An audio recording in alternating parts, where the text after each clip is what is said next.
بسم اللہ الرحمن الرحیم۔ سوال پوچھا گیا ہے کہ ہدایت السالکین کے بارے میں آپ نے یہ کہا تھا کہ وہ مبارک صاحب نے نہیں لکھی، مگر لکھی تو ان کی حیات میں ہی گئی، تو کیا حضرت مبارک صاحب نے پڑھے بغیر ہی کتاب شائع کر دی تھی؟ آپ نے دستخط بھی بغیر پڑھے کر دیے تھے،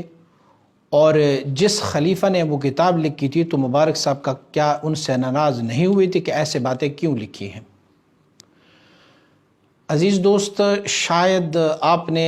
میرے اس بات کو، اس ویڈیو کو آپ نے صحیح طرح سے پڑھی نہیں یا دیکھی نہیں ہے۔ اس کلپ میں نے یہ کہا تھا کہ مبارک صاحب نے خود اپنے ہاتھوں سے وہ کتاب نہیں لکھی، بلکہ آپ نے اپنے ایک خلیفہ صاحب کو حکم فرمایا کہ آپ اس کتاب کی مندرجات کو لکھو، اور اس خلیفہ صاحب نے مبارک صاحب علیہ الرحمہ ہی کی حکم کے مطابق وہ کتاب لکھی ہے۔ تبھی مبارک صاحب علیہ الرحمہ نے اس کتاب پر دستخط بھی کی ہے۔ اگر آپ اس کتاب کو ایک دفعہ کھول کے دیکھیں گے تو ان کے شروع میں جو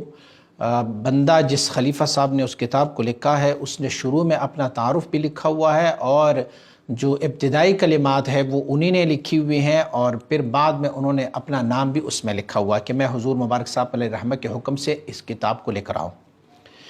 دوسری بات یہ ہے کہ آپ نے لکھا ہوا ہے کہ اگر مبارک صاحب علیہ الرحمہ نے اس پر دستخط بھی کر لیے ہیں، اور یا مبارک صاحب نے اگر اس کو لکھوایا، تو ایسے باتیں کیوں لکھی گئی ہے؟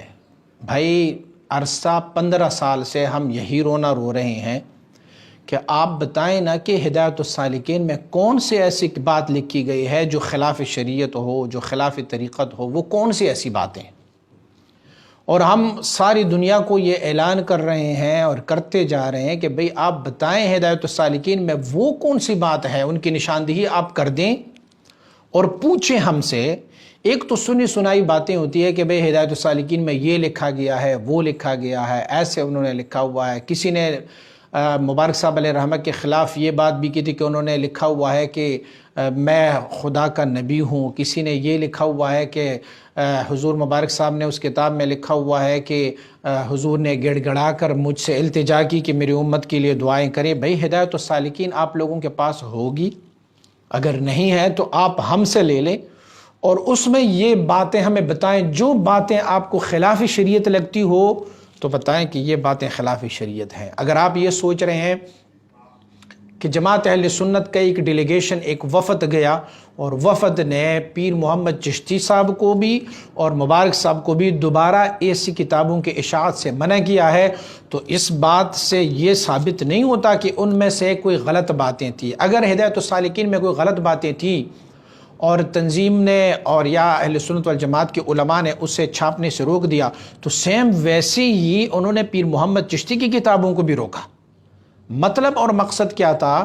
کہ چونکہ اہل سنت والجماعت دونوں اپنے آپ کو اہل سنت والجماعت کہلاتے ہیں، تو دونوں ہی اہل سنت والجماعت ہے، دونوں میں انتشار اور خلفشار کی وجہ سے بہت سارے لوگ جو ہے وہ آپس میں ٹکرا سکتے ہیں، اسی لیے انہوں نے کتابیں میں نے کیا۔ وگرنہ ہدایت السالکین آج بھی 15 سال گزرنے کے بعد یہ چیلنج ہے، کوئی بھی خلاف شریعت اور خلاف تصوف بات اگر کسی نے ہدایت السالکین میں دیکھی پڑھی ہوگی تو ہمیں بتا دیں، ہم ان کی جواب دینے کے لیے تیار ہے۔ یہ کتاب حضور مبارک صاحب علیہ الرحمہ نے خود نہیں لکھی،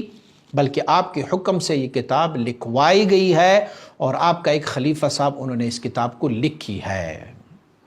مزید اسلامی ویڈیوز کے لیے ہمارے YouTube چینل کو سبسکرائب کریں اور بیل آئیکن پر کلک کریں، اور ویڈیو کو لائک، کومنٹ اور شیئر ضرور کریں۔ جزاک اللہ۔